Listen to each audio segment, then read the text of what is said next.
Hi, it's Jane with Scraptasticyarns, and it's going to be another one of those short ones today. This week, I had a major fibro flare-up. Didn't do a whole lot. You know, missed church. I was supposed to be leading the Sunday school class, and basically they were waiting for me. And I slept right through my alarm, so missed that. And why they needed me, I don't know. We're just reading the book of Acts and discussing it, so they could have done that on their own, but whatever. So I haven't got a whole lot accomplished this week. I'm going to start with my Nan's next knots. And let me tell you, this week has been awful since then. We've been fighting with the medical supply people for my husband's ostomy bags. They're only allowing us 20 bags per 90 days, and it's supposed to be 20 bags per 30 days. So, yeah, we're fighting. And I'm going to win. I am.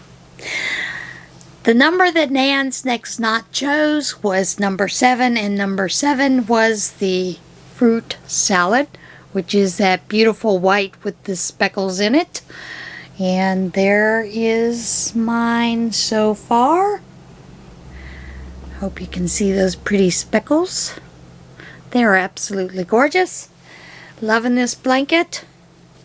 But Nan, do a different number. Give us a new number. Tape the other ones to the bottom of that hat or something. I'm kidding.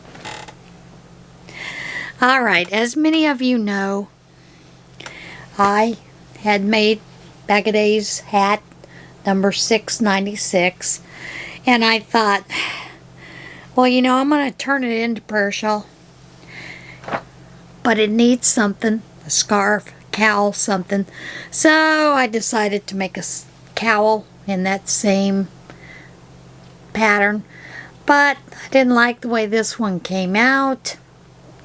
It was okay, but wasn't too thrilled. It'll go with that hat. So then I decided, well, I'm gonna change up the cowl, do it a little differently, and wound up doing it a little more uniform. I think you're seeing my San Andreas vault. No, you're not. It's right in front of me. And so I did this cowl, and of course the cowl is such that if you had to, you could have it up over your nose, or you could scrunch it all down around your neck. Very simple, very easy, just using the stitch pattern that Crystal had done in her hat pattern, and that was hat pattern number 3. And of course, you know, I used an eye hook with that one, and so then I had to make a hat with the eye hook like this. So I did that, and those two will go together. And yes, I've written up the pattern, and I'll do a tutorial probably next week. I mean, it's real easy. It's real simple. If you get the gist of the hat pattern, it's the number 3 of the hat marathon she was doing for Hat Not Hate, number 696. If you get the gist of it, it's real easy to make a cowl with it. But I decided to go ahead and write the pattern up and let you guys have that and do a tutorial. Like I said, that won't be happening until next week because, oh no, this week is chemotherapy and prayer shawl, and we're supposed to get 3 to 5 inches of rain on prayer shawl day. And also, you know, my husband has lab that day, so I have to go leave after, well, before prayer shawl is over to go take him to school, then come back, put things away, and then go pick him up. And it's been a crazy week, guys. Just crazy. Crazy, crazy, crazy. And I'm beginning to feel the stress. I was teasing. I said, I'm really stressing out about making those stress balls. I'm really not stressing out about the stress balls for the meadows, but we had a good giggle about that today when we were putting the yarn out for Wednesday's prayer shawl meeting. And I honestly, we just didn't put that much yarn out because we figure with 3 to 5 inches potential flooding that most people won't show up but us diehards. So yeah, there's that. That is it for any of the crochet knit projects. Just because of everything that's going on. So it's going to be a short one. But now let's get into what in tarnation.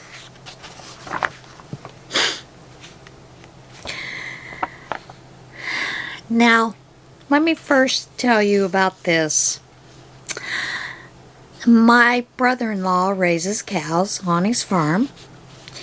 And one year he had a cow, a heifer that gave birth to a cow. But the heifer died during birth, so we had to nurse this cow every 2 hours, feeding it around the clock. And of course, my niece and nephew were younger then, so they named the cow Socks. And Socks is like a little pet. Socks comes up to us all the time when we're back there. You pet her, you talk to her, you know, everything's hunky-dory. She's a pet. But I don't think we've ever taken her for a car ride. But now I'm wondering if perhaps maybe somebody will want to take Socks for a cow ride. Alright, Backseat Cow spotted in Wisconsin McDonald's drive-thru line. Yep, in the back seat. A visitor to a McDonald's drive-thru in Wisconsin captured video of an unusual sight. A cow riding in the back seat of another car. Jessica Nelson, who posted the video to Facebook, said she was in line at the drive-thru of the Marshfield Eatery when she spotted what she initially thought was a fake cow in the back seat of another car. Nelson said she got her phone out to record video when she noticed the cow was moving and was very much real. I realized it was 100% real, she told the Green Bay Press Gazette. No one seemed to be as interested as I was. I was the only one with my phone out. The cow turned out to belong to a man named Bernie, who said he had just purchased the animal from a fair and was making a pit stop for food on the way home.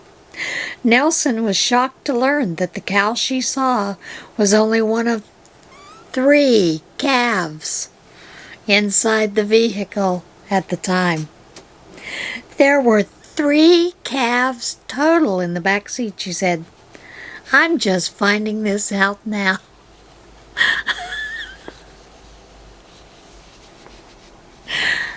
Now, there's a part of me that goes, if you know you're going to the fair and you're going to buy one of the, calves from the 4-H kids, wouldn't you take a truck with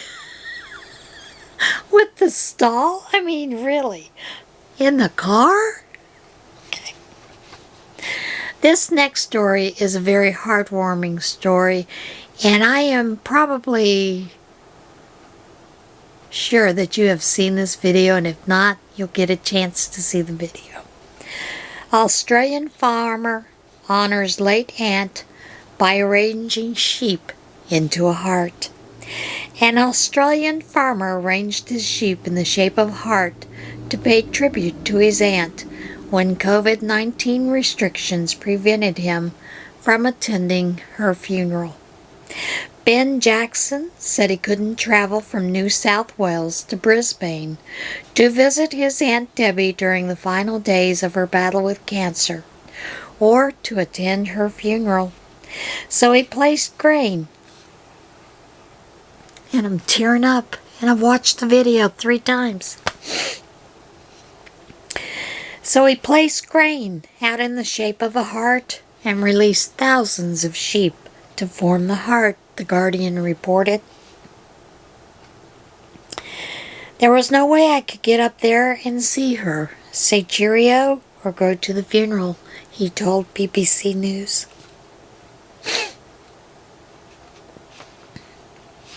Maybe it's just because everything is going on this week. So I felt hopeless, helpless. I didn't really know what to do.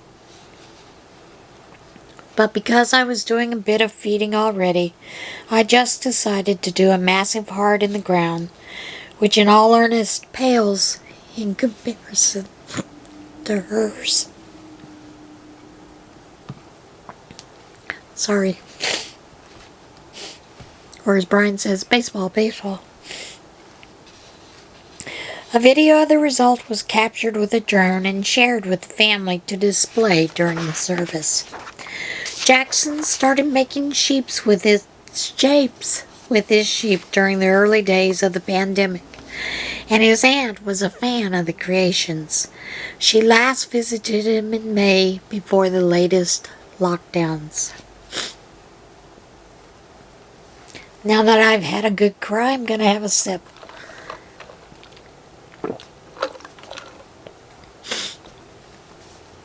Bear steals Amazon package from Connecticut woman's front step. A Connecticut homeowner who reviewed security camera footage found out what happened to her missing Amazon package and was very shocked to see the thief was a black bear. Kristen Levine of Bristol posted a video to Facebook showing the bear taking the package from her front step and walking down her driveway with the pilfered parcel. Amazon had dropped off the packages maybe 5 minutes before, and I got the alert on my security camera. Then I got a second alert 5 minutes later. I was taken aback because I wasn't expecting anyone else in my driveway, Levine told NBC Connecticut. Levine said,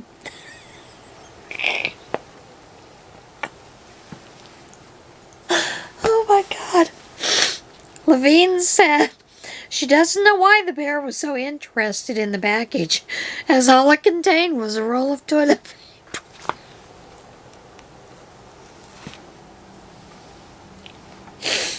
It was hysterical, like I said. I knew nothing in there was going to be irreplaceable, so it was a fun afternoon for sure, Levine said. She said the package later turned up in a neighbor's yard. The bear stole toilet paper.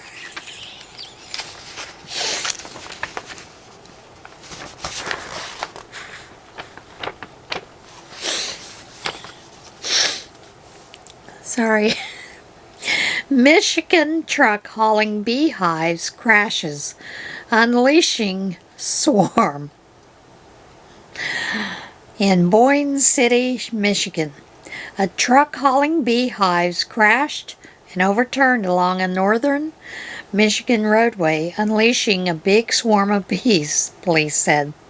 The truck overturned about 2 p.m. Wednesday and dumped its load of bee boxes along a Charlevoix County road, prompting police to urge residents to keep windows and doors closed. There was a very large swarm, Charlevoix County Sheriff Charles Vondra said Thursday. He said he was told that upwards of 50 million bees were in the truck's load of bee boxes when it crashed near Boyne City, a community about 260 miles northwest of Detroit. Local firefighters sprayed water on the boxes to keep the insects cool in the heat of the day until beekeepers could arrive and begin retrieving the hive-filled boxes and loading them onto trucks that hauled them away, he said. Vondra said it's estimated that several hundred thousand bees never made it back into the boxes. but bee boxes were placed Thursday morning at the crash site in hopes that some would fly back into those boxes for removal, he said. No residents were stung by the bees, but Vondra said some beekeepers got stung while they were collecting and loading the boxes onto trucks that removed them from the scene.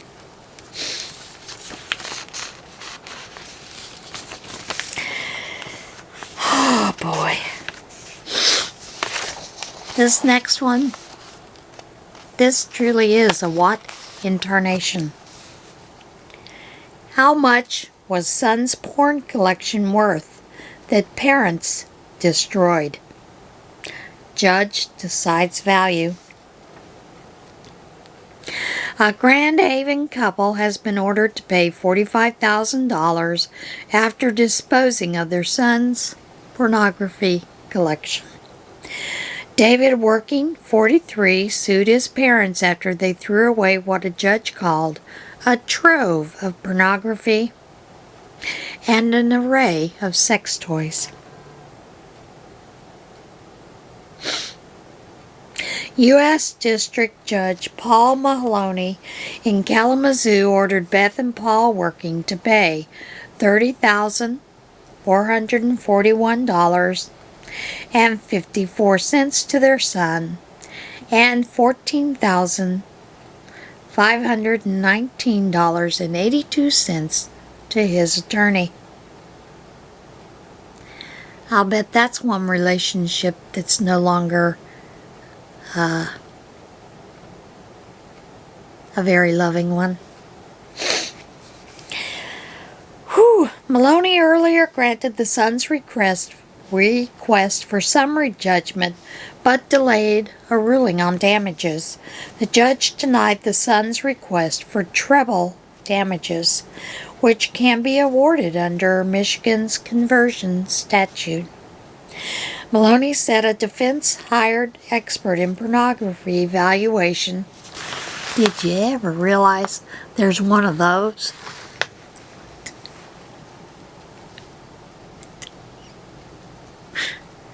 What kind of education do you have to get to become one of those? Dr. Victoria Hartman determined the destroyed collection's value to be $30,441.54, the amount he ordered the defendants to pay. Hartman could not provide a value for 107 titles on the son's list. However, given the wide range of valuations for individual pieces and the inability of Dr. Hartman to even estimate the value of these pieces, the court declines to use an average value to award damages for these titles, Maloney wrote. David Working valued the collection at $25,000, but asked the judge to triple damages for what his attorney, Miles Greengard, called the wanton destruction of property. They contended that much of the collection could not be replaced. Hallelujah. David Working had moved in with his parents in late 2016 after a divorce. When he moved out, he expected his parents to send his belongings to Indiana. A dozen boxes of pornographic films and magazines never showed up. In an email, his father wrote, "Frankly, David, I did you a big favor getting rid of all this stuff." And indeed you did, Dad. Why didn't he take it with him? Why didn't he arrange for it to be mailed to him? Once again, kids have no responsibility. Oh well, that's it for today. Try to be kind. Try to be a little positive. I'm trying this week and I'm praying for a lot of patience. Everybody have a great day and I'll see you again soon. Bye.